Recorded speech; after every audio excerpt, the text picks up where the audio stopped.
नमस्कार साथियों, आप सभी का स्वागत है आपके अपने यूट्यूब चैनल पर। तो अपन ने बेसिक पढ़ लिया था, लीनियर अलजेब्रा का जो भी जितना भी थोड़ा बहुत बेसिक था वो पढ़ लिया था। आज से अपन अपना मेन कोर्स स्टार्ट करने जा रहे हैं। इसमें अपन मैट्रिक्स पढ़ेंगे, ट्रेस ऑफ मैट्रिक्स पढ़ेंगे, अलग अलग मैट्रिक्स की प्रॉपर्टीज़ पढ़ेंगे, डायगोनलाइजेशन वगैरह सब कुछ पढ़ेंगे, डिटर्मिनेंट पढ़ेंगे, मैट्रिक्स की अलग अलग की डिटर्मिनेंट कैसे निकालते हैं, क्या ट्रिक्स अपन यूज़ में करिए ताकि अपना जल्दी से आंसर आ जाए। थोड़ा सा मैं इसमें डिटेल में चलूँगा। अगर आपका थोड़ा बहुत पढ़ा हुआ तो आप 2x पे भी देख सकते हैं, 1.5 2x इस पे देख सकते हैं, अगर स्पीड बढ़ा के देखना चाहिए तो अपन शुरुआत करते हैं। ये कुछ इंपॉर्टेंट पॉइंट है मैट्रिक्स के, तो अपन इनके एग्जांपल से देख लेते हैं इन पॉइंट्स को पढ़ने की जगह। कि जैसे अपने पास दो मैट्रिक्स दिए गई है, ए मैट्रिक्स और बी मैट्रिक्स। ए की रो का सम 6 है, बी की रो का सम 7 है, तो अपन ने ए बी निकाला। तो ए बी की रो का सम आएगा वो 6 × 7, मतलब इनके ऊपर वाली जो होती है उन्हीं के मल्टीप्लाई से बनाए। 2ab किया मतलब 2 से मल्टीप्लाई करके किया तो दोनों का मल्टीप्लाई हो गया। ए स्क्वायर निकाला अपन ने तो जो रो का सम है उसका भी स्क्वायर हुआ है। तो ये चीज़ है। नेक्स्ट है अपना प्रॉपर्टीज़ ऑफ ट्रांसपोज। ट्रांसपोज निकालते हैं अपन, मतलब रो को कॉलम और कॉलम को रो में चेंज करते हैं तो उसकी क्या प्रॉपर्टीज़ होती हैं। तो पहली प्रॉपर्टीज़ है, अगर किसी कांस्टेंट से मल्टीप्लाई है तो कांस्टेंट को अपन बाहर ले सकते हैं। अगर दो का ट्रांसपोज सम का है तो अलग अलग सम करके भी जोड़ सकते हैं। अगर मल्टीप्लाई है तो ये मल्टीप्लाई वाली थोड़ी ध्यान रखना, क्योंकि इसमें थोड़ा सा अलग से चलते हैं। जैसे ए बी है तो बी ट्रांसपोज ए ट्रांसपोज आएगा। If A is square matrix then A की पावर एन करके ट्रांसपोज करे या ट्रांसपोज करके पावर एन करे सेम रहेगा। ऐसे कॉन्जुगेट ट्रांसपोज में भी ये प्रॉपर्टीज लगेगी। नेक्स्ट अपना जैसे कॉन्जुगेट मतलब ये हर्मिशियन मैट्रिक्स वगैरह उनके लिए करते थे ना अपन भी उस प्रकार कि ए प्लस बी इसका कॉन्जुगेट ट्रांसपोज किया अपने, पहले कॉन्जुगेट निकाला फिर ट्रांसपोज निकाला, तो वो अलग अलग कर सकते हैं। वहीं इसमें भी मल्टीप्लाई वाला सेम है कि पहले बी का कॉन्जुगेट ट्रांसपोज होगा फिर ए का कॉन्जुगेट ट्रांसपोज। ये कुछ जैसे ऑब्जर्वेशन है कि ट्रांसपोज इनमें ट्रेस में वगैरह अपन से क्वेश्चन में बीच में लगे तो अपन कैसे पता कर सकते हैं कि ट्रेस अपन ए मल्टीप्लाई ए ट्रांसपोज करें उसका ट्रेस निकाले तो sum of square of every element, तो वो क्या होगा, एवरी एलिमेंट्स के सम का स्क्वायर होगा। कैसे होगा, जैसे ए मैट्रिक्स है इसका ए ट्रांसपोज किया तो ये बन गई अपने ए बी थी तो ये बी आ गया, ये सी आ गया, ये सी ट्रांसपोज आ गया। इसको मल्टीप्लाई किया तो इसका ये आ गया। अब इसका ट्रेस निकाले तो क्या होगा, इसके डायगोनल का सम, डायगोनल का सम ये आ गया। तो ये क्या हो गया, एवरी एलिमेंट्स का सम हो गया। अगर trace of A Guna A transpose अगर जीरो है तो इसका मतलब यही है कि सारे एलिमेंट्स जीरो होंगे, क्योंकि किसी भी इस एलिमेंट्स का अगर स्क्वायर का सम अगर जीरो आया तो सारे एलिमेंट जीरो होंगे तभी वो जीरो आ सकते हैं। नेक्स्ट है अपना सम ऑफ स्क्वायर ऑफ मॉडुलस, मतलब ट्रेस इसके कॉन्जुगेट के लिए ये होगा कि मॉडुलस लेके अपन स्क्वायर फाइंड करना पड़ेगा। आइटा अपन को साथ में नहीं रखना है ट्रेस में। नेक्स्ट अपन को ये ट्रेस की डेफिनेशन दी गई है कि अगर प्रॉपर्टीज़ की बात करें ट्रेस की तो ट्रेस हो किसी मतलब कांस्टेंट हो तो कांस्टेंट को बाहर ले लिया, सब में अलग अलग लगा दिया। और वहीं जैसे अपन ने उधर ट्रांसपोज के लिए निकाला वहीं ट्रेस के लिए भी अपनी मल्टीप्लाई के लिए, तो ये मल्टीप्लाई वाली थोड़ी थोड़ी ध्यान रखिए, क्योंकि स्टूडेंट वैसे ही कर देता है जैसे सब में कर रहा है। तो ये थोड़ा सा ध्यान रखिए कि अगर 3 का ट्रेस है ए बी सी तो उसको ऐसे भी साइक्लिक ऑर्डर में भी लिख सकते हैं। ए बी सी है तो बी सी ए या सी ए बी भी लिख सकते हैं। इसी प्रकार 4 में भी ऐसे लिख सकते हैं। ये 3 का दिया गया, जैसे 4 हो गई ए बी सी सी तो इसको अपन ऐसे लिख सकते हैं ए बी बी सी सी ए सी सी और सी ए, तो ए बी सी स्क्वायर ए हो गया, यहाँ बी सी स्क्वायर ए, इसी प्रकार घूमते जाएंगे। जैसे आर सेट 2023 का क्वेश्चन देख लेते हैं अपन कि A and B are two real complex matrix and I and B A identity matrix of n cross n, then A B minus B A equals to identity दे रखी है।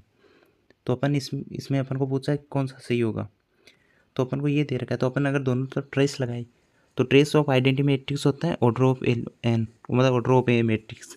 तो जिस मैट्रिक्स मतलब आइडेंटिटी मैट्रिक्स ये है जैसे 1 1 0 0, तो इसका ट्रेस क्या होगा, यही तो होंगे। तो 2 हो गया, इसका ऑर्डर भी 2 है तो वही उसका ये हो गया, तो इधर तो एन आ जाएगा। तो इधर अगर ट्रेस निकाल दे ट्रेस ऑफ ए बी कुछ ए बी माइनस बी आ गया, तो ये जैसे सॉल्यूशन दिया गया है ना। तो अपन को ट्रेस ऑफ बी ए को अपन ए बी लिखेंगे तो मतलब माइनस में दे रखा है अपन को, यहाँ पर दे क्या रखा है कि n cross n to be real complex matrix, तो A B equals to minus B आ गया। तो इसको अपन सोल्व करने के लिए अपन ऊपर वाली प्रॉपर्टीज़ का हेल्प लेंगे। जैसे अपन को ऊपर ये प्रॉपर्टी दे रखी trace of A B equals to trace of B A होता है, तो इसमें अपन ये यूज़ करेंगे कि ट्रेस ऑफ बी ए को ट्रेस ऑफ ए, तो trace of A B minus trace of A B equals to zero, तो एन जीरो आ जाएगा। तो ऐसा कोई भी एन एग्जिस्ट नहीं करेगा।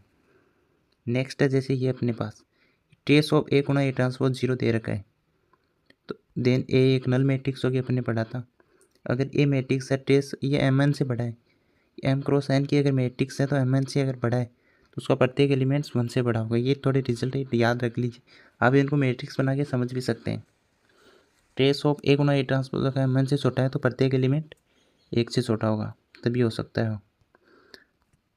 ये सारी कंडीशन ने सिर्फ रियल मैट्रिक्स के लिए फॉलो करती हैं। अगला अपना स्ट्रिक्टली अपर ट्रायंगल मैट्रिक्स क्या होती है, जिनमें डायगोनल के एलिमेंट जीरो होते हैं और ऊपर वाले जो होते हैं वो नॉन जीरो होते हैं। ऐसे स्ट्रिक्टली लोअर ट्रायंगल हो गई। अभी अपन सिमेट्रिक मैट्रिक्स की प्रॉपर्टीज़ देख लेते हैं कि सिमेट्रिक मैट्रिक्स क्या होती है वगैरह। कि ए गुणा ए ट्रांसपोज आते हैं उसको सिमेट्रिक मैट्रिक्स कहते हैं, और A B any square matrix then A plus A transpose is always symmetric. अगर ए कोई स्क्वायर मैट्रिक्स है तो ए प्लस ए ट्रांसपोज हमेशा सिमेट्रिक मैट्रिक्स होती है, तो इसको यहाँ पर प्रूव भी किया गया है। If A is an square matrix, इनको मैं एक बार पढ़ देता हूँ ताकि आप एक दो बार वीडियो भी देख लेंगे तो आपको ये पूरी तरह याद हो जाएगी। If A is an square matrix then A गुणा A transpose is always symmetric. A अगर स्क्वायर मैट्रिक्स है तो ए गुणा ए ट्रांसपोज ऑलवेज सिमेट्रिक।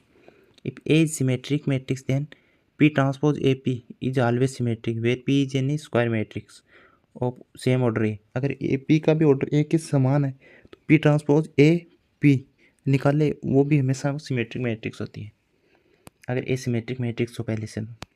ये प्रूव भी किया गया है यहाँ पर। नेक्स्ट अपना A B S symmetric matrix, तो किसी कांस्टेंट से मल्टीप्लाई करने पे भी सिमेट्रिक रहती है। दो सिमेट्रिक मैट्रिक्स का सम भी सिमेट्रिक होता है, मल्टीप्लाई भी सिमेट्रिक होता है। कब? जब ए बी कुछ टू बी हो। अगर दो कांस्टेंट से मल्टीप्लाई करती है दोनों को फिर जोड़ दिया तो भी सिमेट्रिक रहती है। और ए बी कुछ to A B plus B A अगर सिमेट्रिक है तो उनका ट्रांसपोज करने पर भी वो सिमेट्रिक रहती है। मतलब ए और बी अगर सिमेट्रिक मैट्रिक्स तो A B plus B A भी सिमेट्रिक होती है। नेक्स्ट प्रॉपर्टीज अपनी skew symmetric matrix. A B square matrix then A minus A transpose is always skew symmetric matrix. अगर ए स्क्वायर मैट्रिक्स है तो ए, यहाँ पर थोड़ा सा ध्यान दे लीजिए, अगर ए अपनी स्क्वायर मैट्रिक्स है, बाकी सारी में दे दिया गया है कि अपन को सिमेट्रिक मैट्रिक्स हो। अगर ए तो ए प्लस ए ट्रांसपोज तो हो जाएगा symmetric.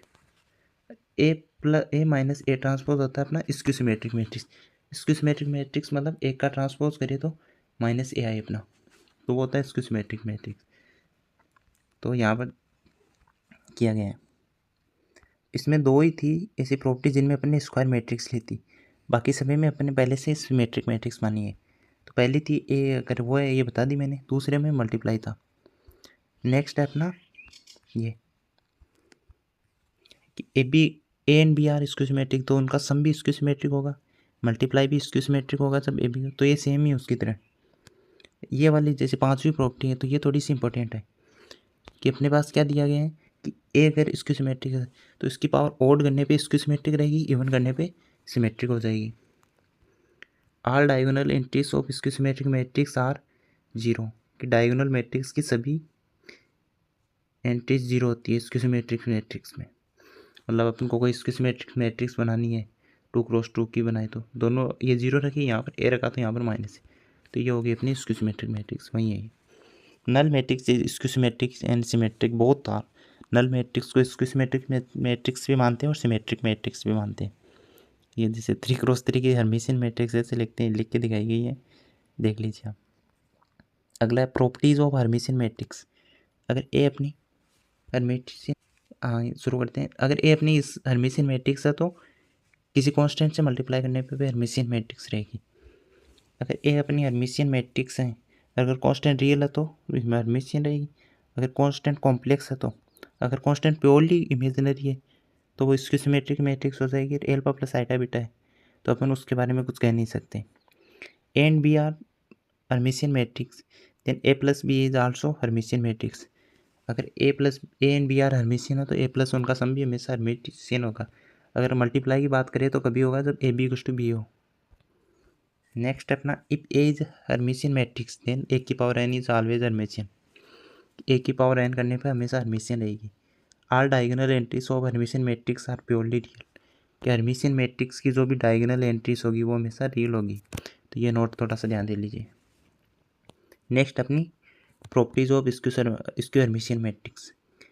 A is skew Hermitian matrix, तो उसको किसी कांस्टेंट से मल्टीप्लाई कर दिया। कांस्टेंट अगर रियल है तो स्क्यू हर्मिशियन रहेगी, कांस्टेंट अगर प्योरली इमेजिनरी है तो हर्मिशियन मैट्रिक्स में वो कन्वर्ट हो जाएगी। रियल है तो स्क्यू हर्मिशियन, अगर प्योरली इमेजिनरी है तो हर्मिशियन।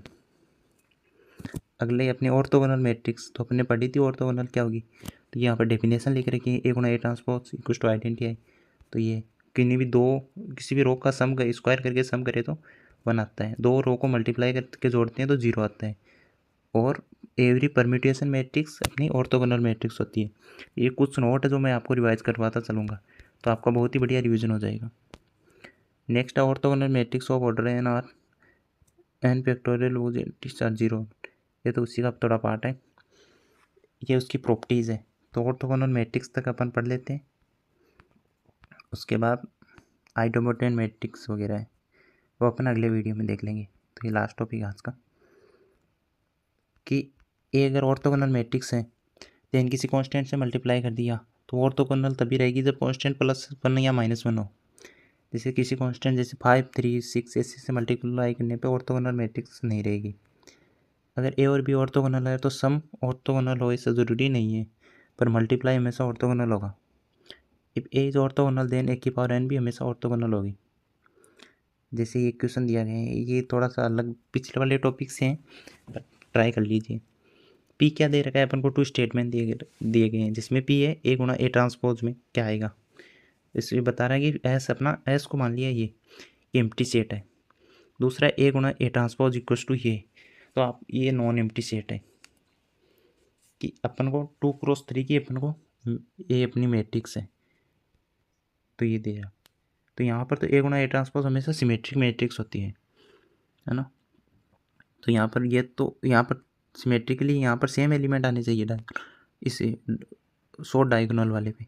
तो 13 और 14 है तो सेम नहीं है, तो ये नॉन एम्प्टी दिखा रहा है, तो ये गलत हो जाएगा। पहला वाला है ए गुणा ए ट्रांसपोज, तो उसमें क्या आना चाहिए, वो भी सिमेट्रिक मैट्रिक्स होनी चाहिए। तो वो भी तो बहुत ऑप्शन आर मतलब बहुत ऑप्शन पी वाला करेक्ट। एक सॉरी मैंने ध्यान नहीं दिया, इसमें यहाँ पर दे रखा है एस एम्प्टी होगा, तो एस एम्प्टी होगा क्योंकि इसमें कुछ नहीं होगा, ये सिमेट्रिक मैट्रिक्स नहीं बनेगी, ये वगैरह बनेगी ऐसी, तो ओनली पी करेक्ट होगा। नेक्स्ट अपना जैसे ये क्वेश्चन दिया गया है कि ए अपनी इतनी सारी स्क्यू सिमेट्रिक मैट्रिक्स है और ए आई जे इक्वल्स टू -AJI है, ये सारी स्क्यू हर्मिशियन मैट्रिक्स है, ये कंडीशन है इसके लिए।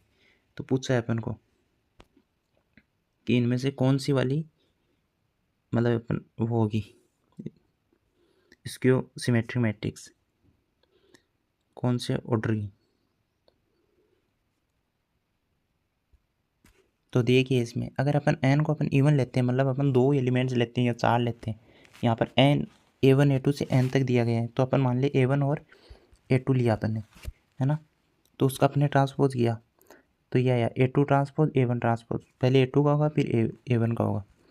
इसके हिसाब से अपन ने यहाँ पर A2 अपनी कौन सी स्क्यू सिमेट्रिक मैट्रिक्स है, तो A2 transpose equals to -A2, A1 transpose equals to -A1, तो इन दोनों का वापस ये आ गया। तो ये अपनी कौन सी इसको A2 A1 है, अगर इसको वापस ऐसा लिखना चाहिए तो इस प्रॉपर्टी से माइनस का हो जाएगा। तो जब एन इवन है तो अपनी स्क्यू सिमेट्रिक मैट्रिक्स बनेगी। अपन एन ओड का एग्जांपल लेके देखते हैं, तो 3x3 का लिया तो इनको ऐसे लिख दिया। तो नेक्स्ट अपना जैसे इनको किया तो पहले 3 2 1 ऐसा आ गया, अब ट्रांसपोज हटाया तो माइनस आ गया क्योंकि इसक्यू सिमेट्रिक मैट्रिक्स है। इन 2 को चेंज किया तो माइनस हट गया, मतलब माइनस माइनस प्लस से एक बार माइनस माइनस है, फिर इससे माइनस से ये आ गया, तो अपनी ये बन गई। अब इनको वापस अपनी जगह चेंज की तो हमें लास्ट में सिमेट्रिक मैट्रिक्स आई। इसका मतलब एन अगर इवन लेंगे तो सिमेट्रिक आएगा, एन अगर ऑड मतलब एन इवन लेंगे तो स्क्यू सिमेट्रिक आएगा, और एन अगर ऑड लेंगे तो सिमेट्रिक मैट्रिक्स आएगा। तो इस प्रकार अपन चेक कर सकते हैं। नेक्स्ट अपन अगले वीडियो में देखेंगे और धीरे धीरे अपन जल्दी इसको कंप्लीट कर लेंगे। अगर आपका पहले से पढ़ा हुआ तो आप इसको 2x या 1.5 पे देख लीजिए ताकि आपका समय बच जाए। अगर वीडियो अच्छा लगे तो लाइक ज़रूर करें और सब्सक्राइब करें अपने चैनल को, वीडियो शेयर भी करें। धन्यवाद।